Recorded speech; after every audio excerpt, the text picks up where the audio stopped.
So they just finished their church meeting. So all the Taunton chapter outlaws are there. Clothesline comes up and he goes, hey, Tex, you got a minute? I said, yeah, man. And I'm like, oh, man, I'm getting the tunnel vision. I'm getting the old crap moment. And because I know something's not right. And he says, look, there's a lot of going on, and it's my job to take care of my brothers. So I need you to write down your full name, your date of birth, your social security number, your address, everything. And he said, and then I need you to take all your clothes off because I need to check you for a wire. Had I not been wired, embarrassing, yeah. Take me down to the basement, strip me, standing there naked in front of 2 grown men, you know. Yeah, embarrassing, but I'm not wired, I'm fine. I was wired, like wired. And wild. Take my jacket, all my shirts and stuff off. I take my boots off and I drop my pants and underwear down to my ankles. So from ankle up, butt naked. So I think I'm done. He checks me. I write my stuff down and I pull my pants back up. And then he grabs a piece of my clothing. And that piece of clothing had a recording device in it.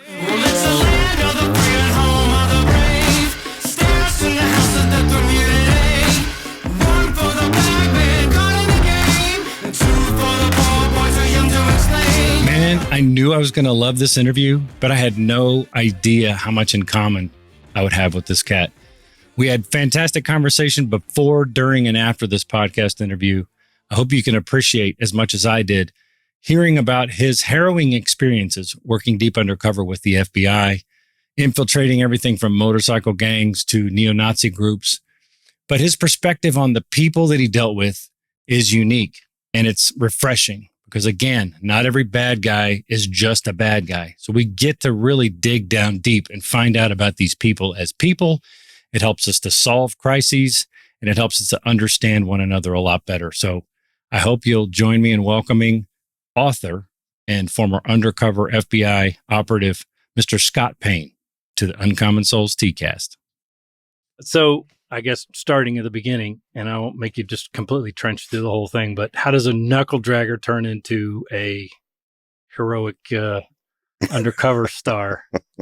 The humble beginnings. Well, the opinions vary on that one. First of all, there are plenty of people who don't like me, and they have Instagrammed me. Oh, cool.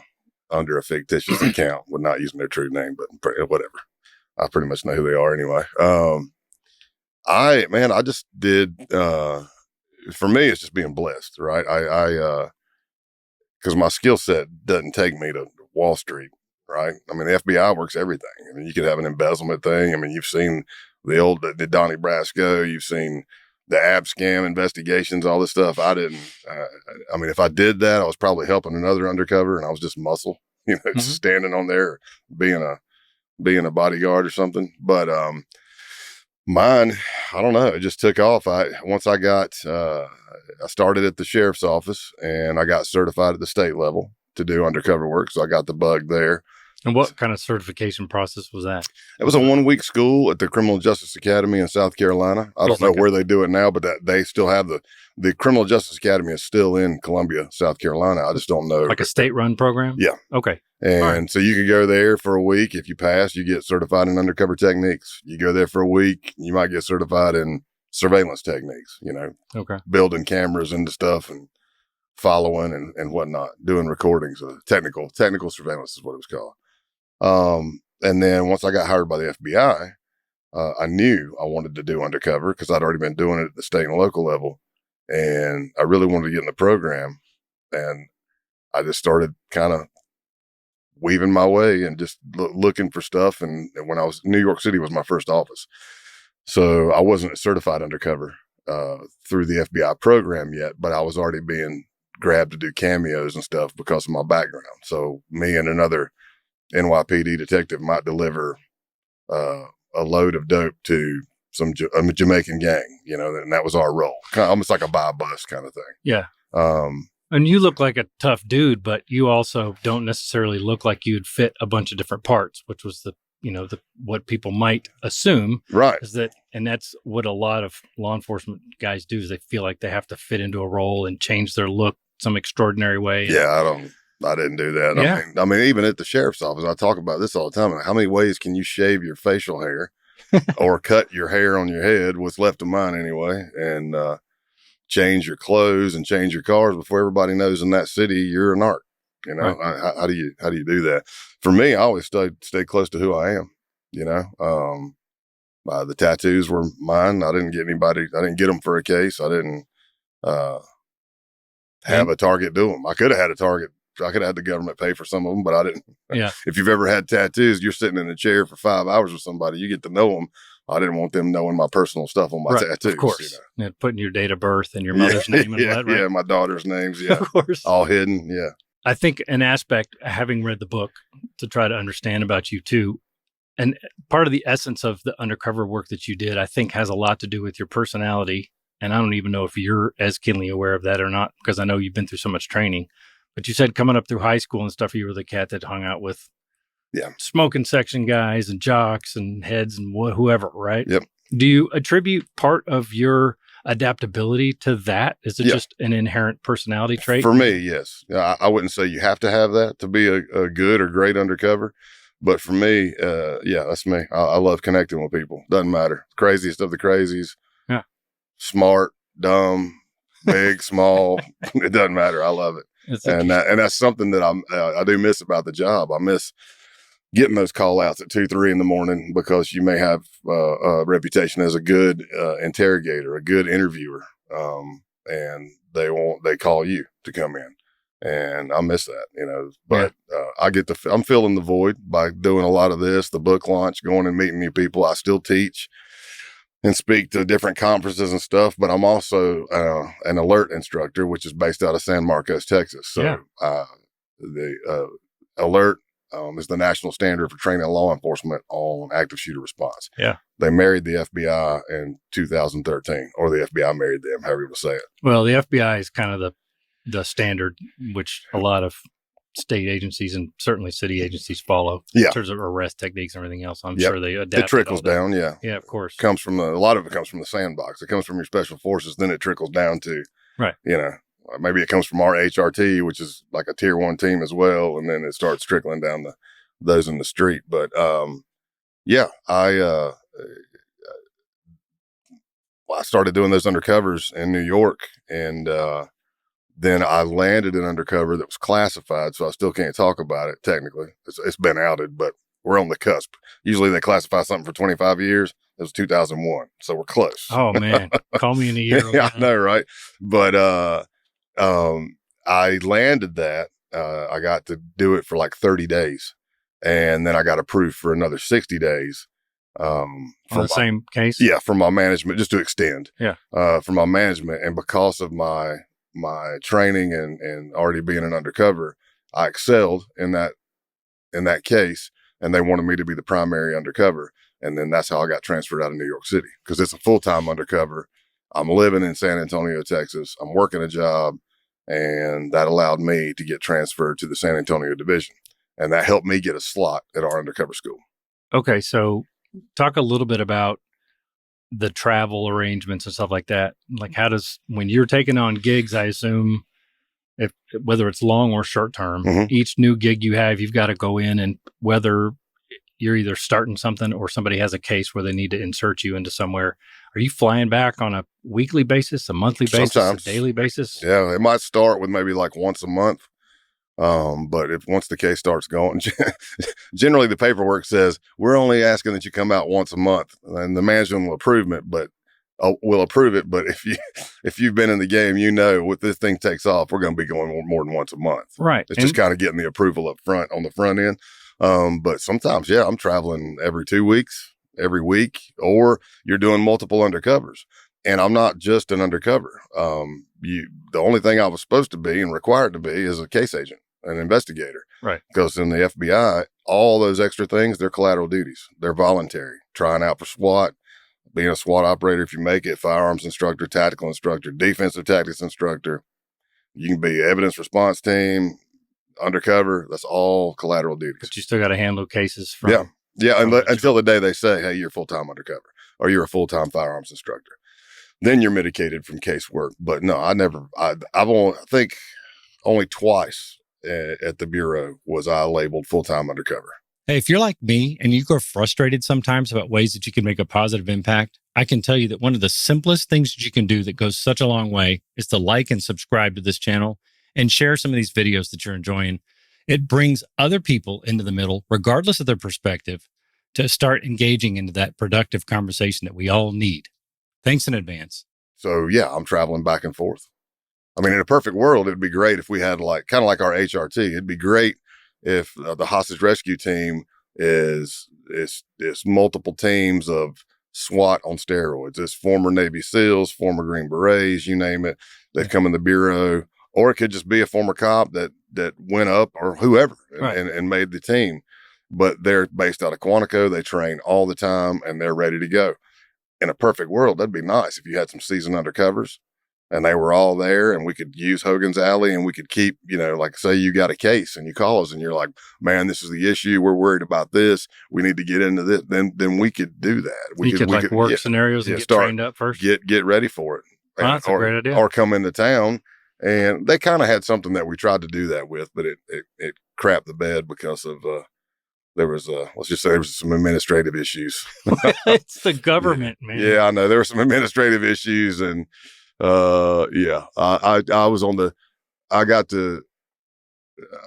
didn't reap the benefits from that group. As an undercover coordinator at the division, we had to start logging everything, and it was just more oversight because of things that went wrong. But again, perfect world, it'd be great if you were thinking like, hey man, here we are with this core team and we're fully backstopped. I've got however many A-listers that are fully backstopped. Maybe I can slide into town and you could have cover teams also trained up the same way. Good. Yeah. And do you use TFOs for that kind of stuff on a regular basis? Oh man, some of the best undercovers I've ever seen were task force officers. Yeah. Because again, if you're a task force officer, I say again, like I've said it, I haven't said it to you yet. If you're a task force officer, you've kind of been signed over to us by your sheriff or your chief anyway. Mm-hmm. And you're not necessarily have to carry cases. You could just be, I've known someone that pretty much just worked nothing but undercover, and that's cool. And go and create cases a lot of times too, because they're familiar with the turf and stuff in their area that they can bring up. But I also know that there's a ton more paperwork when it comes to transferring from a department into a TFO role and figure out how insane the paperwork is. Putting in IOCs for everything, going up the chain for everything. Yeah. How does that work when you're working undercover? Because everything seems so fluid. How do you? Now that you're retired, I would expect you to explain how you maybe work around it or work through it or what. I just got better at it with the experience. Hopefully you've got somebody experienced in there or you've got a really good undercover coordinator in your division. And they'll be like, okay, we need to get this, this, and this in place. We know in this case, like you're sitting down in the beginning stages and you're going, okay, you're going to want this. Well, that's project generated income. That is a attorney general exemption. So now we got to apply for that exemption for this case. So you do all that stuff and you get it lined up because you've been dealing with them so much.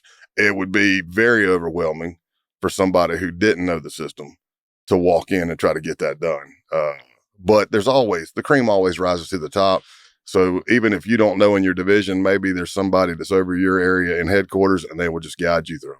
And so do you have somebody that's working alongside you as a co-case agent, or are you your own case agent in a lot of these cases? No, I'm not my own case agent. That would be a conflict of interest. Okay. So like if you look at the undercover proposal, we call it a 997. If you look at the undercover proposal, there's places for me to sign it can't be Scott Payne's the undercover coordinator, Scott Payne's the co-case, and Scott Payne's the undercover. You can't do that. What's the reason for that? It's just it's a conflict of interest. In layman's terms, and we got an audience that's not necessarily all. Yeah, well, you can't do all that. If you did, it would. Is the conflict of interest in that you're trying to accomplish things for the sake of the case that perhaps a case agent wouldn't want you to? Could be, but we have safety nets in place for that as well. There's those horror stories of undercovers out there where it might be a state or local, whatever, but you've got the person running the case, and not saying that they're all like this, and I've always had good experiences, but they want. If the case agent is going to succeed in their job and maybe propel their career by this case succeeding, maybe they care less about the undercover, right? Even though that undercover may be an FBI agent as well, But I'm your undercover on the case. I'm not the case agent. So it's just a different role. But in that case, we have things called contact agents. So a contact agent will be assigned to the team, but that contact agent is completely unbiased. That contact agent is not connected to the case. It doesn't matter if the case does good or fails. They're there specifically for the mental well-being and to be the contact kind of an accountability for the undercover. Okay. So like, let's say in San Antonio, I was full-time undercover. I'm broken from the office. I don't know what gossip thing. I don't know anything about the FBI really, unless I see it in the news. That guy my contact agent for that case would come out to my hotel once, twice a week, give me my money, maybe exchange my recorders, give me some new batteries. But it might just be to be a listening board and let me bitch for a while, you know? Okay. That's super interesting. And then, so you would be gone in a case like that, you'd be gone for a few weeks.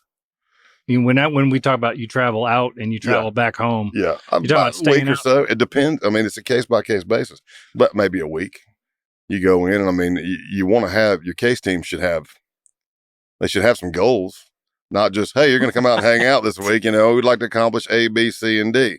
And sometimes maybe you don't accomplish any of them. Sometimes you might accomplish all of them in one night. Right. But a lot of times hanging out is where you accomplish a lot of those goals inadvertently too, by just spending time out there, right? Yeah, you're trying to ingratiate. You're trying to get connected. You connect with people. And I said this on a lot of interviews. I don't think a lot of people know it because people seem surprised sometimes. There's been plenty of undercovers that I've done or I've seen. I mean, it's a ton where we go in, we've got all the right approvals. We've started the investigation. I'm going in undercover, but after 5 months, there's nothing there. Like they're not breaking any federal laws. The reporting was there. We have a legit reason to be there. There's no entrapment issues, nothing like that. But you get in there and you're like, okay, well, they're not like malicious stuff. There's some of the malicious. I'm like in there for 5 months. I'm like, okay. They're pro-God, they're pro-gun, and some of them are pro-Trump, and none of those are illegal. So, and then I'm out, and the case team can figure out whatever they want. Because you're an investigator. Yes. In essence, you're as an undercover, you're investigating unbiased.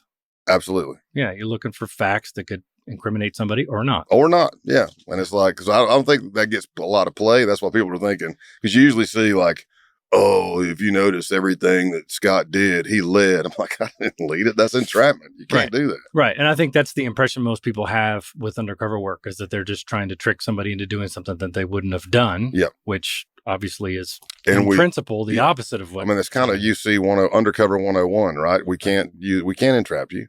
Right. I can't walk up to you with no predication whatsoever and say, hey, man, look, man, I'll give you 40 grand if you help me put these 2 bricks in this car kind of thing, something like that. Well, now I'm dangling that carrot in front of your face. But if I go to meet you and the first sentence out of your mouth when you find out I'm in McAllen, Texas is, really? How much can you get a kilo of cocaine for? Well, now, okay, now we're talking. Kind of on the right path. Yeah. Going back to your upbringing time, which was in North Carolina? South Carolina. The other Carolina. Not only were you kind of the social chameleon, but you were a musician also, which also has a lot of, it, to me, explains a lot of things in terms of just reading the stories and stuff. Because you're already an entertainer a little bit. Yeah, it's just you're used to. I mean, it's a universal language, and it kind of. I wonder how music has played a role in your life. And in turn, a role in the success of your undercover work.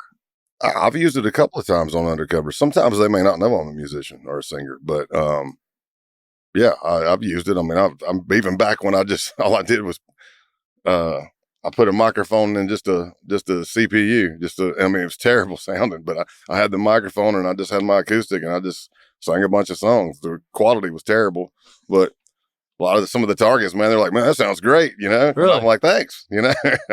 But now there's much better quality stuff. But for me, music is definitely, that's one thing. When I get stressed or whatever, man, I go out to my barn, man, and I just jam, you know? But I play all the time. I'm at a pretty big church in East Tennessee. Mm-hmm. And that's another thing. Like you retire and you meet people and for me, it's divine intervention. I've been blessed, but then you get people calling you and saying, you need to lay low in the tall grass. And I'm like, bro, I don't know how to do that. It's not I'm like, what do you want me to do? I'm retired. You don't pay me anymore. I'm on stage at least 3 weekends out of the month. Really? And I'm up there, and it might be 4 services of $1,000 a service, you know? So you do you, and I'll do me. and you managed to pull that off throughout most of your career too, right? Once I moved to Tennessee, I used to let the job interfere. But after in the book, I talk in depth about the mental crash and my physical, my body just gave out. We'll get to it. Yeah. Right. And, but after that, when I moved to Tennessee, I'm like, I'm not going to let the job interfere. And then I landed that Undercover that was close to home, but I'd only been in Tennessee for 6 months, but I'm like, I'm not going to do it, man. I'm not going to let that interfere with my faith. And as I said in the book, I was the Headless Guitar Man for like a year and a half.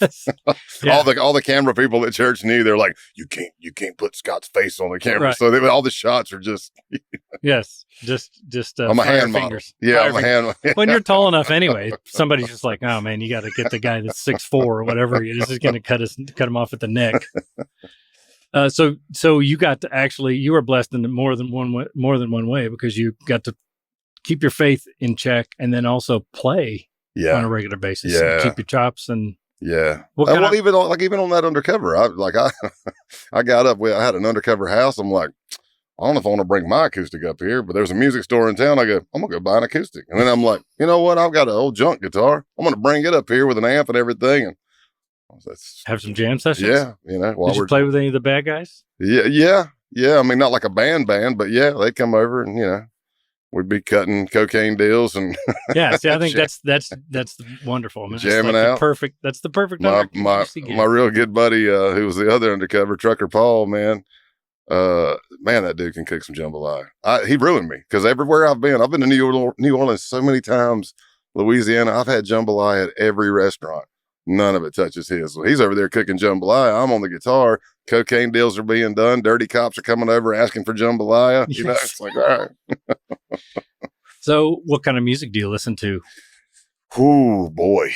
All of it, really. I have like an oldies, like for whatever reason, man, the yard work, I get out there on a lawnmower or something. I just hit my oldies and it's like all Motown and stuff like that. But I love blues. I love rock. I love everything, man. But I'm definitely an old 80s hair metal guy. I mean, if you hopped in my vehicle right now, it's probably Hair Nation to start off. Yeah. Then I'll turn it one to Ozzy's Boneyard. and then maybe I'll be like, okay, let's go over and check out, Turbo or something. I have to listen to the 90s metal. And that's what's so beautiful is actually, I think we're around the same age, at least close. Yeah. I might be a little older than you, but our music from our decade of the 80s that you're talking about is oldies. Yeah, I know. When you say oldies, most people are I'm sorry. Yeah. Oh, you're going way back. I'm going like oldie. Yeah. Oldie. Motown, Detroit.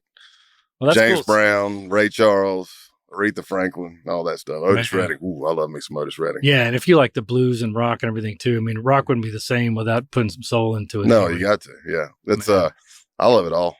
I love it. I'm telling you, and some of I've already said, I play at a church. These bands that are out here now, these churches like Elevation and putting out the music they're putting out is good. Yeah, the musicianship is insane. Phenomenal. Yeah, everybody has access to instant information, which I didn't have it. Can you imagine if you had YouTube when you were in high school? No, I mean, you save up to buy the one book that has a couple of transcriptions. Yeah. I need a tutorial on Yngwie Malmsteen. Bam.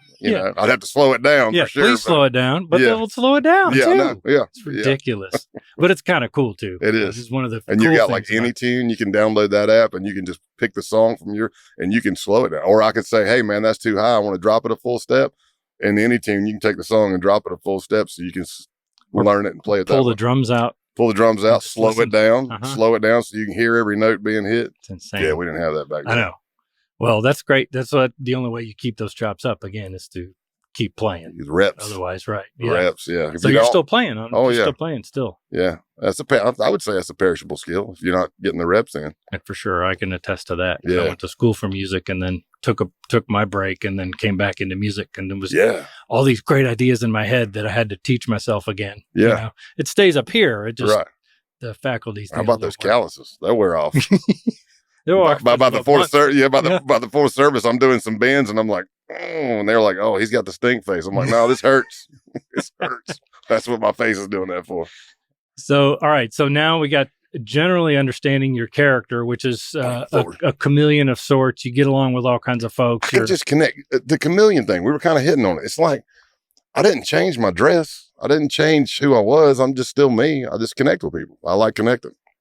I think that's the beauty of undercover work, because training or not, what you do see is when people do succeed. I mean, obviously, access to training would be fantastic, as we discussed before we started, but the ones who succeed who aren't trained are usually, at least in my experience, are people like that you can just talk and get along with whomever, because in their natural state, that's who they are. You're right. That's what I think for me, especially for me. Now, is that right for everybody? Maybe not. I mean, there's some undercovers that may not talk a lot. They may just go straight in there and do the business. Like if I'm doing a murder for hire, if somebody's hiring me to kill somebody, am I going to hang out with them and ingratiate? Not really. I mean, I'm supposed to be a stone cold killer. Right. But then you're going I'm not going to have beers with you. You know what I mean? You're getting out of character to do that character. Yeah. As opposed to something where you can kind of fit into all these different vibes. Yeah, the jokes are the same. The other thing is this. I may not be the right fit. Like I've gone on undercovers and I got called by the case agent, says, hey, we want you to come in on this one. We'd like you to kind of be the closer on this dirty doctor. Well, I go in and I play the shtick, and by my second visit, I'm like, I'm not your guy. This guy does not like me, man. I don't know what it is, but we are not clicking. He don't like me. He doesn't trust me. Yeah. And I even showed my butt a little bit, and I think that's it. I think I'm done. You know, I think you got to have another route. Pushed it past the line. Yeah. Well, you know, but maybe I'm not the right fit, but I'm just me. You know, I always tried to be as close to me as I could. So we'll back up. So you have several cases that you talk about in the book. Mm-hmm. So obviously want to mention the book, and it was great, by the way. Thank you. And the first significant case I think that you talked about, at least in there, was the biker. Yeah, case. The Outlaws. Right. Yeah. So outlaw case in general, I think it's fascinating. People will see you and think, oh yeah, of course, but it's also easier said than done. Oh yeah. Because ingratiating yourself to somebody who's, I think almost more than anyone, those types of gangs are more suspicious than almost any other. You've got anybody that's involved in the meth trade and the whatever else are just if you're thugging if you're thugging it, I mean, you don't have a job, but you're doing home invasions and carjackings and extortion, prostitution, definitely dope, car theft, all that stuff. Yeah, and you got to look. I mean, what are we at? Like maybe a 40-year mark now, where 1% of biker clubs have been infiltrated by all kinds of law enforcement agencies, not just federal. Mm-hmm. I mean, how many undercovers in the last 30, 40 years have actually gotten their patch? A bunch. How did the cases turn out? I don't know. Were they all super successes? A lot of them weren't. Right. But you're touching on something, well, like you're talking about my look. That is the downfall of a lot of departments. Sometimes they'll be like, hey, you're black, so you can go work this black gang. Yep. Hey, you're white, you can do white supremacy. No. Right. No. Yeah. I ran into that same problem. It's going to take more than that. Yeah. You're going to get a tall, white, stiff nerd and then, expect them like, well, you're just going to sit on the sidelines because we have, this impoverished neighborhood over here is primarily Hispanic or black or whatever. Yeah. It's not going to work. But it's going to work if you're you, because again, the personality's the personality. And you add the training in. Right. So tell me a little bit about how you got into that. Was that your case? And second, how did you actually get in as the UC? Tell me a little bit. It was not my case. So as a UC, you really don't have a case. Like I'm not opening the case. I put it this way. If I started the case as the case agent and I saw the opportunity to be the undercover, then I'm switching roles. Somebody else is going to take over as the case agent because I can't be the case agent while I'm the undercover too. Now, if behind the scenes, if I'm doing a lot of the paperwork and helping people because the skill sets are at different levels and it might be a brand new agent, yeah, I'm doing that. But technically on paper, I can't be all three of these positions. Even if pay no attention to the man behind the curtain is happening and you're doing a lot of the stuff. But the way that case, I can't remember if somebody called me on that one or I saw a canvas on an email, but I called up, and however it worked out, I flew into Boston, which is where that's the division where the case was being worked. And I was interviewed by a panel of FBI, DEA was there. I think ATF was there. There was a lot of state and locals there. And I don't know how many people they brought in to interview. There's a going joke at the UC school, and it's kind of, don't ever think you're the first one called. You know what I mean? It's just sure, like, because you're like, hey, yeah, I got called for this gig. It's the ego thing. Or I got called for this gig. And then the guy next to you goes, oh yeah, they called me on that one, but I told him I wasn't available. Right. And then the next guy's like, oh yeah, then they called me too, but I told him no. And I'm like, man, I'm like number 5. Suckers. I'm like, yeah, I'm terrible. You know? How can I not be your first choice? It's super interesting process though. That's just so atypical from what I'm used to, but what I think most people would think is that you're going through a full interview process and everything. Well, not all cases are like that, but you're at least going to get on a Zoom call or Skype or whatever it is and talk about things. And then at some point, if I'm the undercover, I want to talk to the assistant United States attorney that's going to be working this thing, because I want to know what they're looking for. Right. I mean, I can read, from being a law enforcement, you can read black and white what it says in the statute, but every prosecutor's different. Some may want more, some may don't care and think less is enough. Right. That's kind of your roadmap, essentially, is what evidence you're planning to collect. What do you need? The AUSA is going to tell you what they're willing to take as evidentiary. Exactly. So I go up there, and after the interview process for that case, I got picked. And I started going up there and just kind of hanging in the area, learning the area, getting to know some people. And then it was all in preparation for that first night. I was going to see the Outlaws come to the Foxy Lady, the strip club. And that was just general intel from the case cohorts? Team. Yeah. So they knew that there were a lot of times in the Bureau, these cases may have been going on for a year or more easily. Like they're building the case, and now they're to a point where they're like, man, I think we got some good stuff here. Maybe we can get an undercover in, because in the FBI, the undercover technique is a sophisticated investigative technique. It's ranked right there with the Title III wiretap because it's very invasive. So technically, you kind of have to show, look, we've exhausted our means. We can't do surveillance on them over here because of this, this, and this. We've tried this. They keep changing phones, whatever. We've tried this. We'd like to try an undercover. As part of that also for safety reasons, I would assume. I think so, yeah. They want to exhaust other options without putting somebody at that much risk. Sure. And then, so I go in, and the first night, the Outlaws, I got a lot of intelligence from the case team. In other words, they've got the depth chart up. They got the picture, and they go, okay, this is Spanky. Spanky loves to be the center of attention. He loves to be loud. He loves to have big guys surrounding him, that kind of thing. It's like, okay, that's good. And this guy's this, and this is what we know about him, and that kind of thing. And then sometimes it's right, sometimes it's wrong. But at least you have some kind of foundation. And I go in there, and now I'm in the bar, and I'm just being me, loud, cracking jokes. And at some point, Spanky sees it and yells across the bar and is like, hey man, where are you from? And I start cracking jokes back, making up stupid self-deprecating humor things. And before long, I get called over. And we're talking and shooting the shit. I'm telling him where I'm from, because clearly I don't sound like I'm from Boston. Oh, clearly. Yeah. But you didn't try either. No. I mean, yeah. I mean, a lot of people, again, they just assume you're going to try to hit the accent. You're going to dress exactly right, whatever. Yeah. I'm not Scotty Two Fingers, man. I'm not coming in. I'm not coming in there with a Northeastern accent mafia guy. Appreciable though. That's great. But, then he ends up inviting me to Northeast Regional, and I'm starting to meet other outlaws, and then the case starts growing. So what's a Northeast Regional for layman again? It would be a meetup for all the chapters in the Northeast.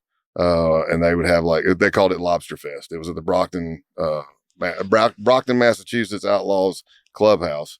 So you might have people from Maine or people from Florida could come up too, but just that Northeast region was holding. But is it the bikers that were all patched bikers or prospects?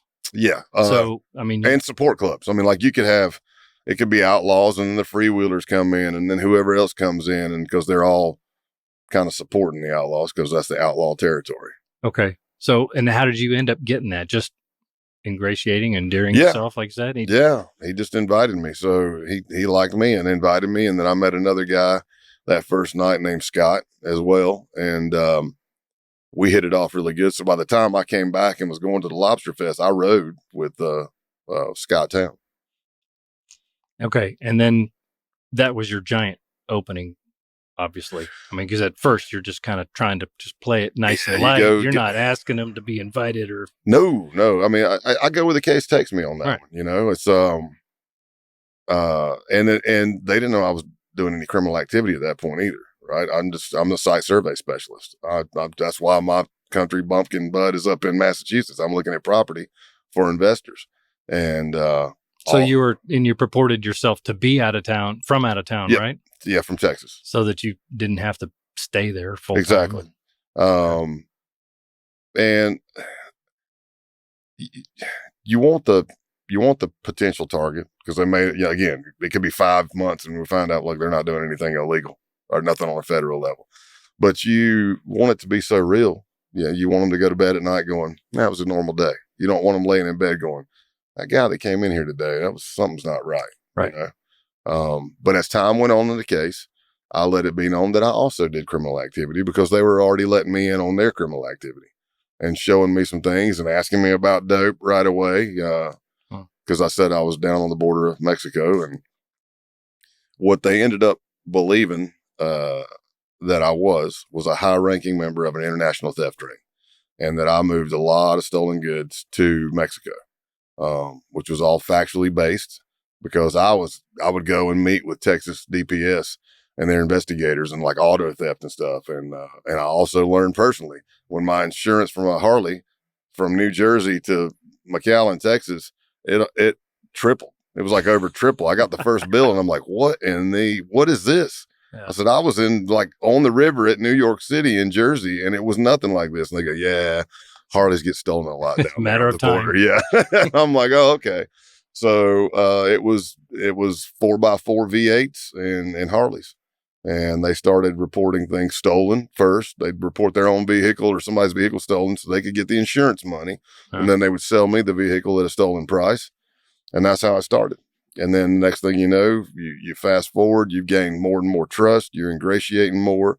You're learning about more criminal activity that's going on. The case team's learning about more because they're running Title III wiretap and they're not just running an undercover. They're running an entire investigation. Yeah. And we start getting in, and next thing you know, they're like, hey, we just carjacked somebody. We just took this car at gunpoint. We almost killed this guy. We need to get rid of this thing. And they're calling me. And I'm like, I'll get rid of it. You know, I'll take the tracker off of it. Don't worry about it. Yeah. And what do you do at that point with the vehicle? Well, they thought they have to seize it, I assume. Yeah. They thought we were working with I forget what the title is, but it was like an insurance bureau, something or another. Cause there was a lot of insurance fraud going on. Right. But, they thought we were loading everything on the semi truck and that semi truck was headed back to Mexico. Essentially it was all going to an undisclosed location to be stored as evidence. And then again, when you describe it, you make it sound easy, which it's not. I'm speeding it up because it takes a long time. I know that. Yeah. And I'm not trying to make you break it all down, but there was a period of time where as is most cases, I think if you're really getting yourself in, there's a point in which they have to just vet you to take you to the next level. You want to talk about that incident? Sure. Oh, yeah. Yeah. And how far into the case was that? A year and a half. A year and a half. Yeah. The basement. And we'd already done all kinds of things like insurance fraud, carjackings. Like I said, that I knew we had uncovered extortion, like the typical mafia stuff. Like they go through and rough up some shops and say, hey, if you pay us a security fee, we'll make sure this doesn't happen to your shop anymore. Really? And when it's them doing it, it's just the typical mafia thing from back in the day, except it's Outlaws doing it. Dope. We'd seen that. And now we get to a point to where I can't remember if the murders had already happened by that year and a half point. But during that case, you've got like a Hell's Angel president being murdered in Bridgeport, Connecticut, on a ride with Hell's Angels.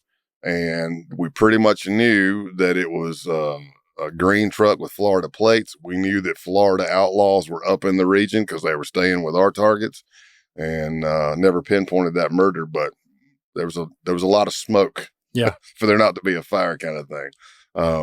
But a lot of times the general public doesn't understand. They're like, well, why can't you arrest them? I'm like, well, right now it's hearsay. I mean, you gotta have a little bit more than that. Right. And you should be happy we need more than that. Otherwise we'd be making arrests for nothing. Yep. You know? But there was murders. I remember going up to Sturgis, and the day I got there, it was a mandatory run. The day I got there, 5 outlaws were shot. Well, it was 2 patched, 1 prospect or probate, and 2 old ladies. And they were all shot point blank range by Hell's Angels. So there's you never know, right? How things can turn quickly. Yeah. But you're around a violent gang. Right. That has violent gangs that don't like them. And do you find yourself becoming comfortable? I hate to say complacent, but did you ever, in that case in particular, maybe since we're on that topic, find yourself kind of relaxed a little bit more? I try not to. I'm sure it happened. Yeah. Well, let's just talk about the basement, because I didn't expect that to happen. Yeah. I don't want to say I was lax. I just want to say, like, dang. Yeah. Clearly, had I known they were going to do something like that or felt it, I wouldn't have worn a wire. But we're now at 1.5 years, and it takes a long time to lay this out and put it into motion. But from day one, we knew they were dealing dope. They were already predicated. They were already talking to me about dope. I'd bought some dope from them. And we now up the ante as a case team and the division. They're like, okay. And the United States Attorney's Office is like, let's do this drug shipment kind of protection thing. And it's been done on a lot of cases. What was really crazy is one of my mentors and good friend to this day is Jack Garcia. So Big Jack, he had a New York Times bestseller book as well. Big Jack pretty much worked full-time undercover. And he was doing a case, and I didn't know he was doing it. But as we are starting to prepare for this drug protection, it is all over the news. Dirty Boston cops popped by the FBI.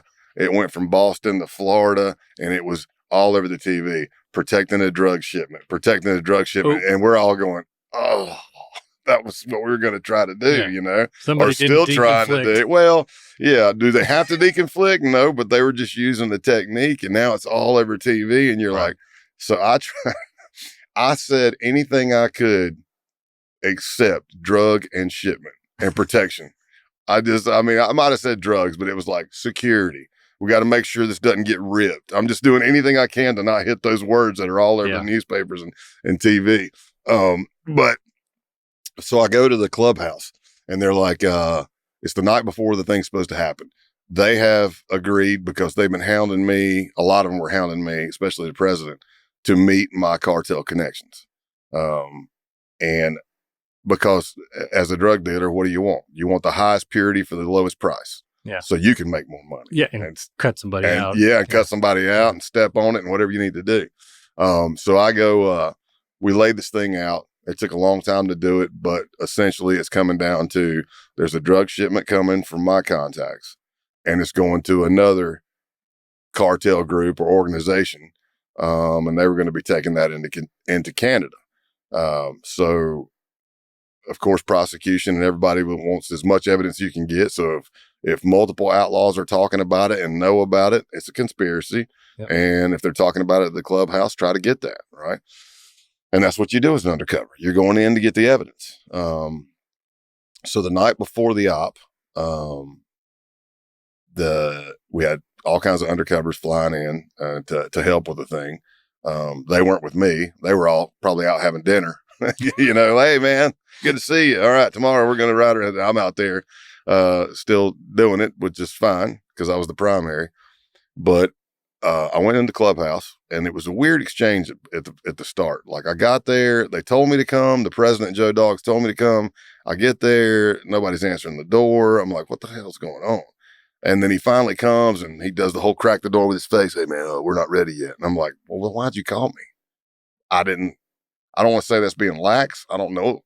Maybe it was, but I'm like, why'd you even call me? This is stupid. Right. Well, that's how you would act. Yeah. Normally, but my spidey senses weren't going off yet, you know? So I went to go get something to eat, came back, finally get inside. When I get inside, the second closest relationship I felt that I built in that case was Clothesline. And Clothesline's real name is Brian De La Vega. And Brian was the enforcer, or at least one of the enforcers for the Taunton chapter. So I go, I'm in there. I'm having a couple of Jack and Cokes. I'm cracking jokes. What I don't see is that when I get done cracking the joke and I like look back at you, whoever was laughing at my joke completely goes quiet and stone faced, you know? So I didn't see it, but my recording device picked it up. I got to watch it later, you know, but like, it's like, yeah, man, you crazy. Cause they're ready. That's what their whole church meeting was for. And for the listeners that don't know, especially in your 1%er clubs, there's a mandatory meeting every week. You pay your dues, all that stuff. They refer to that as church. So we have our church meeting. So they just finished their church meeting. So all the Taunton chapter outlaws are there. And Clothesline comes up and he goes, they called me Tex. Not very original. I was out of Texas, you know, Tex. Yeah. But they go, he said, comes up and goes, hey, Tex, you got a minute? I said, yeah, man. And I start walking behind him and we go in the one door I'd never been in. As many times as I've been in that clubhouse, I never went in that door. And it was a tight stairwell down to really more of a crawl space, because to say it's a basement would be, that's stretching it. I couldn't stand up straight. You're 9 feet tall. So. Yeah, well, yeah. 6'4" with boots on, but you know, whatever the boots added. They weren't Kiss boots or anything. So maybe 6'5", 6'6" tops. But I'm leaning over and I could probably touch the wall on both sides. I see rope. They've brandished their pistols. They show me, and I was followed in by another outlaw who stood on the steps with his pistol. So I'm not free to leave. There's one way in and one way out. Yeah. And they're standing there and so you ain't getting out. No. And even if I fought my way out of that and I get upstairs, well, what is that? 10 more outlaws? Right. Then the door is heavily fortified. It's got a metal bar across it with welded metal hooks. I believe it was a metal frame. It had deadbolts and all kinds of stuff on it. It's not a good situation. Even a rescue team's not getting in there for a while. You're coming to avenge my death, you know, or just get there in time for me to still be hanging on maybe. But he carries me down there and I'm like, oh man, I'm getting the tunnel vision. I'm getting the old crap moment. And cause I know something's not right. And he says, look, there's a lot of shit going on and it's my job to take care of my brothers. He said, I need you to write down your full name, your date of birth, your social security number, your address, everything. And he said, and then I need you to take all your clothes off because I need to check you for a wire. And I was not expecting that because I was in a year and a half. Right. That's the one time you feel like you could even start wearing a wire because they don't check you after that long. So I take off I start writing my name down, and because of the stress of this situation, you know, your hearing's off, you got auditory exclusion, you got time dilation in your eyes, everything you look at is going slow motion and clicks, tunnel vision, adrenaline dump, hamstrings are rubbery, you can hear your heart beating, feel it beating through your whole body, and everything slows down in slow motion. And this is per your training, though. You know how to handle that. Well, at least I would say yes and no, because at our undercover school, our certification process, I don't know what they're doing now. I retired in 2021, but I would bet it's still pretty daggum similar. Is that we were big on sleep deprivation, but it's really about getting your reps in. So if you graduate, if you don't go out with buddies or undercovers and kind of just work your stick or just come back to the school and role play, then you're not getting the reps in. You have to do what ifs in your head. So, I mean, some of the training that I've seen over the years that we help put on is like, hey, don't vapor lock, keep talking, try to gather intel. Right. You know, don't sit there like a deer in the headlights. But that SNS activation, even from your SWAT days, just recognizing it. I mean, you describing everything that happens is probably something that you were at least keenly aware of. Why your body was doing that. Yes, but at the time I was not breaking it down like that. At the time I'm going, oh crap. Yeah, it doesn't mean there's a solution. Yeah, it just means you know I think I might be getting ready to get killed. Because as I say to a lot of people, I'm like, look, had I not been wired, embarrassing, yeah. Take me down to the basement, strip me, standing there naked in front of 2 grown men, you know. Embarrassing, but I'm not wired, I'm fine. I was wired, like wired. And wild. So I forget my middle name because of the stress. I finally remember it. I write it down. And then, the whole time I'm kind of talking to him, I'm like, I don't even know I do it. We kind of call it a distraction technique, is a term for it. But as I'm trying to remember my middle name, I turn and I say, and what else do you need? And they're like, what? I go, my name and what else? And then they scream up and they're like, hey, probate, what do you need for that website? So I'm hearing that. So I'm getting actionable intelligence and I'm saying, okay, well, now they're going to run me. They're going to Google me and search me on the internet. That's fine. Did you have that in covered by then? Yeah. Oh yeah. And the internet wasn't today's internet. This is 2007 ish. Okay. Yeah. Right. And then I write that down, but I'm even talking to him and I take all my clothes off. I take my jacket, all my shirts and stuff off. I take my boots off and I drop my pants and underwear down to my ankles. So from ankle up, butt naked. And he's checking me and he says, hey man, trust me, if somebody accused me of being a Fed, I'd probably smash them in the effing mouth. And I said, I'm not happy. And he said, I wouldn't be either, man, but I'm trying to talk, even though I'm crapping gold bricks, Yeah. You're buying time to figure out what to do. I'm trying to just keep talking, just to not vapor lock. And, he's like, hey, wouldn't you be suspect if somebody came to your town and started doing all? I said, yeah, I would be. If they came up to me, I was like, I didn't go up to you guys. You guys called me over. Nobody has to do this. Yeah. If nobody wants to, my exact words were, if nobody wants to do shit, they ain't got to do shit. I'm like, nobody's making you do this. And it's like, I'm like, you guys are talking about, you're worried about going to jail. If I'm being real, which I was being real, I said, if I screw this up, the cartel is way worse than going to jail. Right. They will torture my entire family to include my pets. Yeah. It's not a good day, and, so I think I'm done. He checks me, I write my stuff down and, I pull my pants back up and then he grabs a piece of my clothing. And that piece of clothing had a recording device in it. Okay. And won't say when, where, how, because that's tradecraft, right? Okay. That's what I won't ask that. Yeah. Okay. So that's tradecraft because you got to remember there's undercover still out there trying to do this stuff. Of course. Now, is technology better today than 20 years ago? Absolutely. Especially that.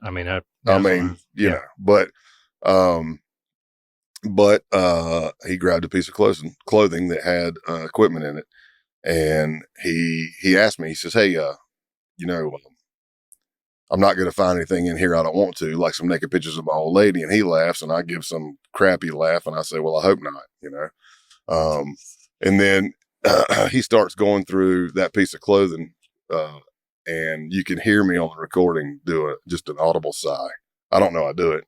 I'm just watching in slow motion. Yeah. I'm watching and I just go, like that. And then he looks right at it and misses it and didn't feel it. And I passed. I lived to fight another day. So a lot of people always ask, what would you have done had he found it? And I remember it like it was yesterday. My first response would have been a joke, most likely, because he already threw me that bone on naked pictures. I would have probably said, if he'd said, what is this? I said, I don't know, some naked pictures of your old lady, which I'm sure it wouldn't have come out that way. It wouldn't have sounded that smooth. It would have been like, oh, no, some naked pictures of your lady. I'm like, I'm talking through my nose. About you another 10 seconds. Yeah, anyway. not enunciating anything. And then my only other answer was, the gig's up. I'm an undercover FBI agent. I can walk out of here and we can see each other in court or all hell's going to break loose. Right. And as I say in the book, that would have been a bluff on my part because as far as I knew, in that day and time, every time that I'd been in that clubhouse, the cover team couldn't really hear me, whether it was the walls, the device or whatever, they couldn't really hear me. What I found out that night when I passed off the equipment was they did hear me because the two task force officers, phenomenal investigators, Sergeant Higginbottom with the Massachusetts State Troopers and Detective Cummings from Brockton PD, they started the shift. And that first exchange between me and Joe Dogs, they were like, something's not right. And they were able to listen to everything. Yeah. And I didn't know that. So that goes to a whole nother thing. They're listening to me. They know I'm scared. They hear my voice is a lot higher than it normally is because they know my baseline. And They had already suited up. They put their vest on and everything. They radioed back to Boston and said, look, they got Scott in the basement. He's wired and they're stripping him. So they were going to come in and do an exfil? Yeah, they're preparing to. Yeah, they were preparing to. That's a big move, right? I mean, yeah. They decide to essentially end your case for you. Yeah. That's also a big deal. Yeah. But I mean, and that's the thing with a lot of us type A personalities. It's like, we got to make this case. We got to listen, there's no case worth dying. I mean, now I'm not talking about protecting innocent people like an active shooter situation. I'm going. Right. I'm going to the gunfire. I'm going to stop the killing, and then we've got to stop the dying. Right. Yeah. That's different. I'm just talking about I need to stay undercover because I got to save this kid. Look, no, it's not worth your mental well-being. It's not worth your safety. It's not worth your family. I mean, it's just let it go, man. It's just a case. But right? It's an interesting game to play between them having to discern whether you want them to come or not and making the decision for you because... Well, I didn't think they could hear me anyway. Did I have a code word? No. No. Well, that's a funny side note to me because you do so many and you meet different case teams that you never met before and they're all like, and some of them are really excited and kind of green to undercover and they're like, so we've been thinking, man, what are you thinking? Like, like, boy, it sure is cold in the summer here. I say again. That's a good one. I say again, it sure is cold in the summer here. Turkey. I said, here's my signal.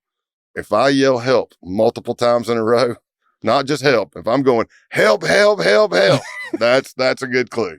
Yeah. Physical. If I'm running at you like Willem Dafoe in Platoon, I'm telling my age here. But running across the field waving, that's my physical signal. Slow motion with bombs going off in the background. No. So, so they had suited up. Their plan was because they'd been inside that clubhouse more than once on local law enforcement stuff. They knew how heavily fortified that door was. They were going to drive the van into the cinder block wall beside the door to breach around the door. That'd been the only way to do it. Yeah. A metal door frame with a metal door. And I mean, and it's stop. It's harder to breach than the cinder block for sure, but they listened to me, even though they knew I was scared. Their wherewithal and their seniority and their great investigative prowess, they listened and didn't pull the trigger. And I lived to fight another day. We all did. Yeah. And then, as I say in the book, there's a whole family. I talk about my faith throughout the book and I'm transparent. That's the only way I know how to be. And when I say transparent, I mean, if you look up the definition of transparent, it's what I mean. Cause I've met people that go, I'm going to be transparent with you, country, I'm being transparent. And then you find out stuff and you go, so what do you think transparent means? Because it's not what you did, that is not transparent. That's lying. But I'll try to be transparent. So that night, for that whole case, at that stage of our marriage and life, I bought a burner phone for my wife. Back then, they weren't that popular, and pretty much everybody knows what a burner phone is now. But you just go pay by the minute. You put whatever address you want. It comes back to nothing. Right. But I would call her no matter what time it was when I was finishing up in Boston to head back to my hotel. It could be 3 a.m. It could be 7 a.m. Hey, babe, just want you to know I'm done for the night. Heading back to the hotel. Love you. Everything's good. I'll call you after I wake up. Usually it was quick. Sometimes we'd talk. Sometimes we wouldn't. But that night when I called her, first thing she said was, "Are you okay?" And I was like, "Yeah, why?" Because I'm still shell shocked. I'm still coming down off this adrenaline high, which Jack Daniels wasn't even touching because my adrenaline I was like through the roof, And I said, "Yeah, why?" And she said, "Well, tonight at such and such time, I was in McAllen and I was driving with our daughters in the car." She goes, "I just got this overwhelming feeling." And she said, "I pulled over on the side of the road and started praying for you." And I matched it up. That's when I was in the basement. That's awesome. Yeah. That is awesome. Yeah. So then usually sometimes when I teach, when I'm saying that, sometimes I tear up. If she's sitting there, she's definitely tearing up. Some people in the crowd tear up, and then me with my stupid shtick, sometimes I bring it back with humor and I'll go, "So what does that tell you?" People will be like, "Faith and this, that, and the other." And I go, "That tells you that my oh crap signal went from Boston all the way down to McAllen, Texas." I said, "I don't need Verizon, AT&T. I guess my oh shit signal's pretty strong." Yeah. But yeah, it's a very surreal moment. And I didn't sleep that night, man. If I did, I probably closed my eyes for 30 minutes and then I got up It was on. I didn't know if they were going to show up, and they did. And we did the deal. It was 40 kilos of cocaine, real, 1,000 pounds of weed, real. Moved it. They protected it, helped unload it. And then they got their money, and we were off. And you ended up wrapping up that case after how long? It was almost full 2 years. It was 2 years. Yeah. 2 years. If in the book, I describe the crash is what we call it. Yeah. I'd been going for 3 years, for roughly a 3-year period. I'd been doing multiple undercovers. As a case agent, the majority of the top 10 cases in the previous 3 years, the majority of the top 10 cases were mine. The majority of the top 10 sources were mine. And that doesn't mean I'm awesome. I'm not trying to say that. It's not a chest beating thing. It's just that there's a lot of turnover on the border, and so all of a sudden one day you look around at the squad and you're like, holy crap, I'm the oldest one here. Where did everybody go? And now you're the one that knows how to do the extortion, kidnapping thing, and you're past. And you didn't know how to say no either. No, no. No, I could not say that word. Well, I'm a workaholic, but I love to do more than one thing. Death to me, or a form of death for me, would have been telling me to sit at that desk 9 to 5 every day. Right. I'd rather watch paint dry. I'm like, I want to do stuff. I want to be on SWAT. I want to be a firearms instructor. I want to be a tactical instructor. I want to be defensive tactics, but I want to do undercover too. What I didn't do well for that 3-year period was balancing with my family. I stopped taking care of myself. I wouldn't take days off. Like when everybody's off on Saturday and Sunday, I was in Texas doing an undercover.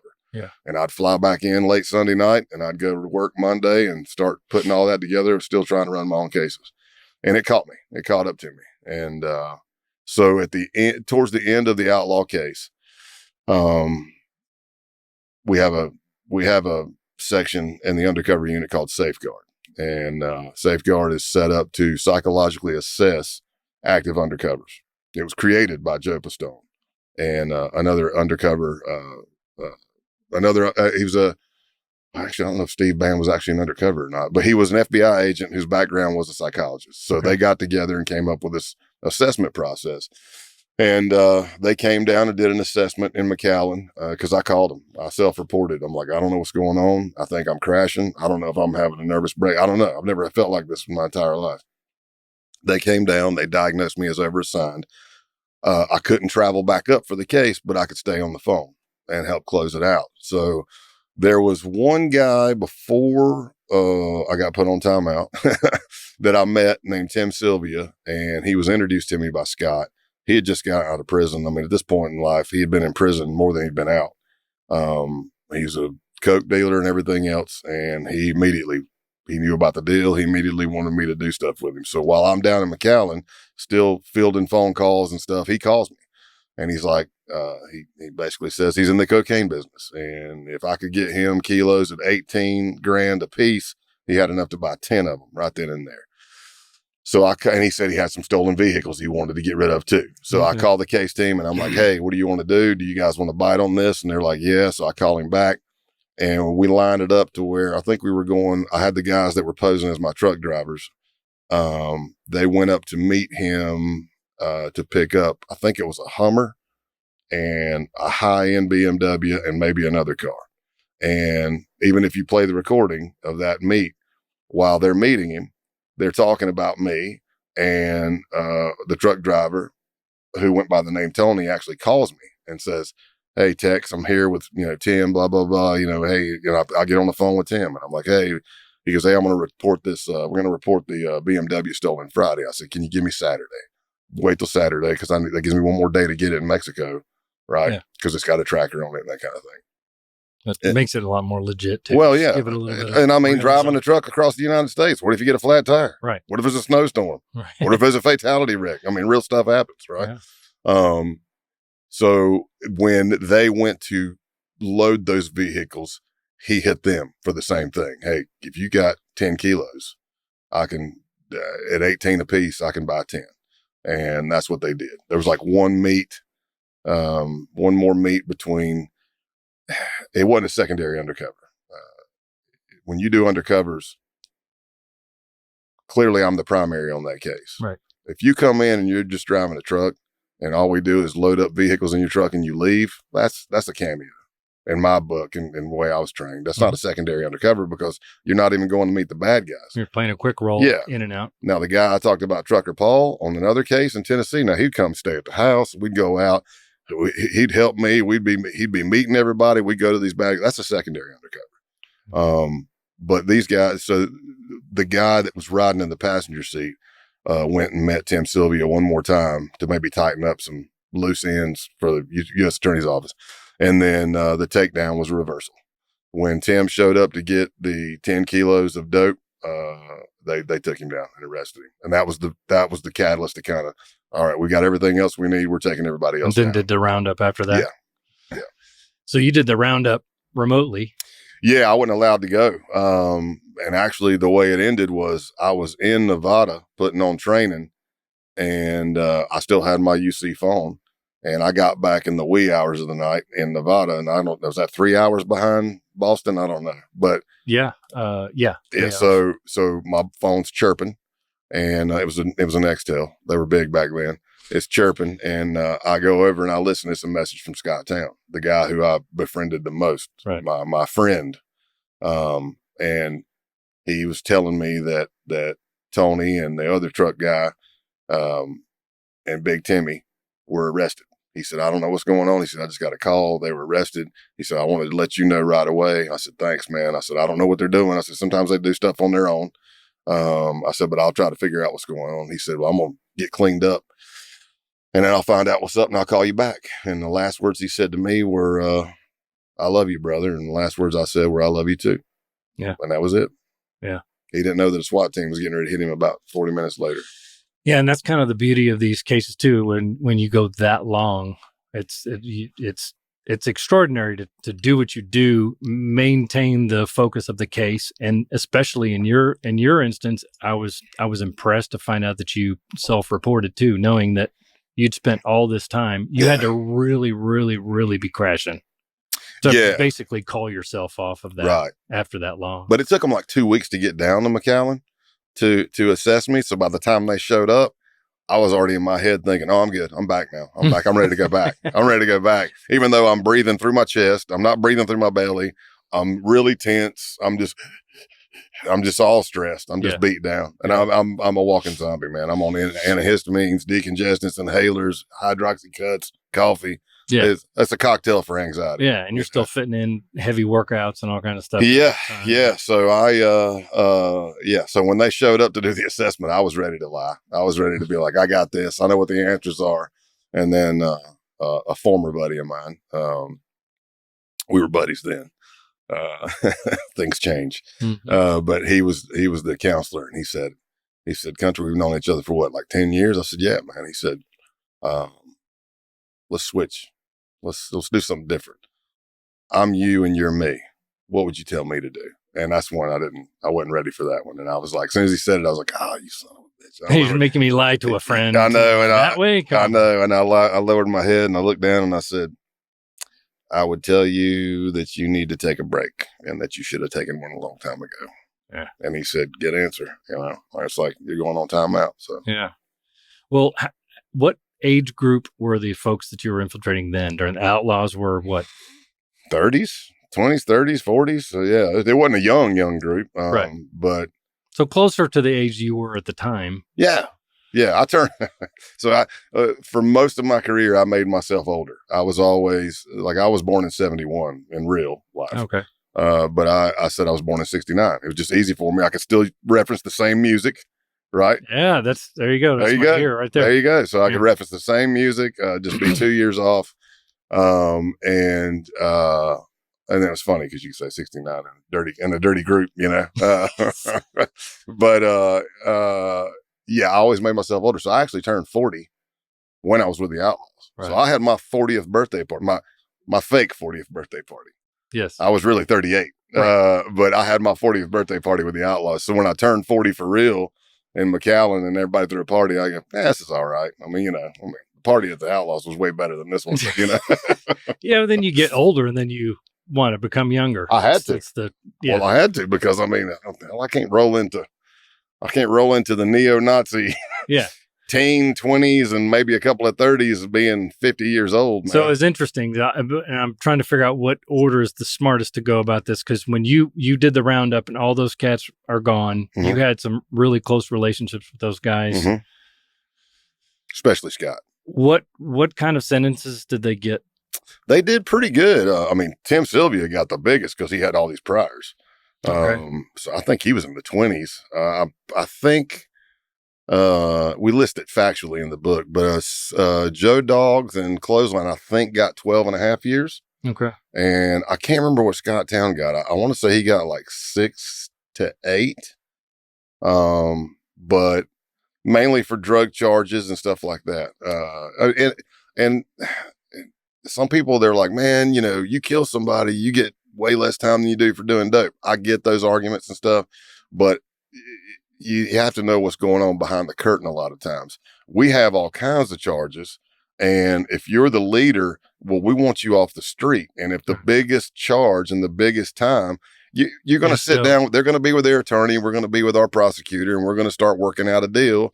And so you may see, oh, they got all this because they were just charged with this one drug deal. No, we had we had carjackings and everything, but they pled. So when they pled, we consolidated all that. Right. And you only get this amount. There's a lot more that goes on behind, you know that, but a lot of people don't. There's a lot more that goes on behind the scenes. Yeah, it's super important. And you telling the story is helpful in that regard too. Yeah. You know, my case was a gang case, but I used dope to get in because I didn't quite resemble the Crip. Well, I know we're going to get on the domestic terrorism, but there's no domestic terrorism statute. So if the only thing I can get you off the street for, even though you're a neo-Nazi and you're planning on killing people, if the plot to murder is way less than the dope charge, then we're gonna get the biggest hammer we can on you. That doesn't mean for the smallest fish in the pond, right? You know, and you see a lot of these cases where, or at least I see a lot of the cases where I'm reading about them or following up, studying them, you know, different cases, whether it's Pastone or any of those guys. And a lot of the boss man, I still call him boss man. A lot of the sentences seem low to me. I mean, when you finally do understand the backstory, you're like, wow, that seems low. Did any of these seem low to you? And would you have changed any of them if you had? Obviously, you have kind of no control, really. You can try to get them to especially as the undercover. I mean, I don't have any say so really on anything, but I do know that the Department of Justice met multiple times with the Eastern District of Massachusetts U.S. Attorney's Office, begging them to go RICO. Because if we went RICO, we could have extended that net a lot farther. And we would have wrapped up outlaws in Florida, Maine, Detroit, all over. But for whatever the reason was, whether they don't have the person power at the U.S. Attorney's Office, or they're inundated with cases, or sometimes they're like the AUSA is looking and going, why would I add all this work for this RICO when I've already got these 3 guys right now for this carjacking and this dope deal, and they're looking at this much time. Right. So everybody pled out. So if you see 12 and a half years, do I think they should have got more? Depends. It's a case by case basis, but they got 12 and a half because they pled out and they cooperated. When you get arrested at the federal level, the main thing the judge is looking at is this: 2 things: acceptance of responsibility and willingness to help. Cooperate. Yeah. But that's a big deal, regardless of what kind of gang environment you're in, because you go do 12 and a half years, then they're going to see your paper and know that you cooperated to whatever degree. And then you got 12 and a half miserable years, or eat the 30 and be the guy that wasn't the snitch. Yeah, I know, right? But how does that usually work in the gang world? Tegan, how does that work? Hey, you're part of the brotherhood. If you go in, you take a rap for the club, we're going to take care of your family. We're going to put money on your books. At least for a year or so. Never happens. Not any ones I know. No. They sit there and they get out and they are pissed. They still want to be a part of the gang, but they're like, you ain't my damn brother. You didn't you didn't do anything for my wife and kids. You didn't put any money on my commissary. Do you find that most of them cooperate? Just in terms of just majority of them? I would say yes. And a lot of that has to do with the undercover technique. I mean, that is the only thing. The evidence is so overwhelming. Right. It's kind of irrefutable. Yeah. It's so overwhelming. It's like, look, If you go to trial, the defense attorney can do one of two things. They can argue entrapment, which again, we talked about that. That's Undercover 101. People can argue it and claim it. Show me. Attack your character. Yeah. Or they try to make you look like a piece of trash on the stand. Yeah. Right. You know, my client never drank, and he hadn't drank in 10 years, and you got him drinking again. I go, did I get him drinking again? I didn't make him drink. I mean, a matter of fact, it was like everywhere we went, they're like, oh, you drinking again? Go to the next bar. You drinking again? And I turned to him and I'm like, is there something you need to tell me? I mean, I'm not forcing this, but are we going to be okay here the next hour if you keep drinking? Or are you going to, turn into the Tasmanian devil? So you had guys, kind of your peers in terms of age, and obviously had some stuff in common with them. And I think that's kind of part of what we like to illustrate in certain ways, because we've got folks like you and guys that have gone in and were innocent and did, 10, 20 years for murders they didn't commit. And it's just always interesting to find the commonality. And the fact that you could actually get along with these guys. Mm-hmm.